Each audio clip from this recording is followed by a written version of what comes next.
അതിൻ്റെ ഉഷ്ണമേൽക്കാതെ മറഞ്ഞിരിക്കുന്നതൊന്നുമില്ല. ഏതിൻ്റെയാ? സൂര്യനെക്കുറിച്ചാണ് പറയുന്നത്. പക്ഷെ സങ്കീർത്തനം 19 പശ്ചാത്തലം നോക്കിയാൽ ന്യായപ്രമാണമെന്ന സൂര്യൻ, ആ ന്യായപ്രമാണത്തിൻ്റെ ഉഷ്ണം അന്തരംഗത്തിൽ മനസാക്ഷിയിൽ ഏൽക്കാതെ മറഞ്ഞിരിക്കുന്ന ഒരു മനുഷ്യനുമില്ല.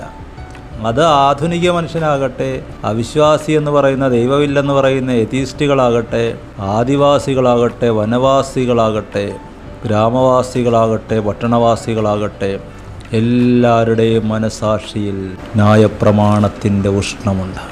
അടുത്ത വചനം, യഹോവയുടെ ന്യായപ്രമാണം തികവുള്ളത്, അത് പ്രാണനെ തണുപ്പിക്കുന്നു. അതുകൊണ്ട് ഈ ഉഷ്ണമുള്ളത് അത് പ്രാണനെ തണുപ്പിക്കുമ്പോൾ അത് തികയുമ്പോൾ. ന്യായപ്രമാണം യേശു കർത്താവിലൊന്ന് വായിച്ച് നോക്കിക്കേ.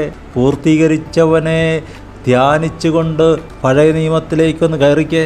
അത് കാനായിലെ കല്യാണത്തിന് വെള്ളം ആ ജാറിൻ്റെ വക്ക് വരെ നിറച്ച് കഴിഞ്ഞപ്പോൾ അത് വീഞ്ഞായതുപോലെ.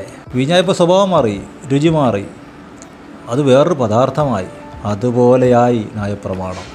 ക്രിസ്തുവിൽ ന്യായപ്രമാണം ഇതുവരെ ഉഷ്ണം തന്നുകൊണ്ടിരുന്നത് ഇപ്പോഴിതാ പ്രാണനെ തണുപ്പിക്കുന്നതായി, നമ്മളെ എൻകറേജ് ചെയ്യുന്നതായി, നമ്മുടെ വിഷയങ്ങളിൽ ഇടപെടുന്നതായി, നമ്മളെ സഹായിക്കുന്നതായി, നമ്മുടെ കൂട്ടുകാരനായി, നമ്മുടെ അപ്പനായി ദൈവം നമ്മോടുകൂടെ, നമ്മുടെ രക്ഷകനായി നമ്മോടുകൂടെ.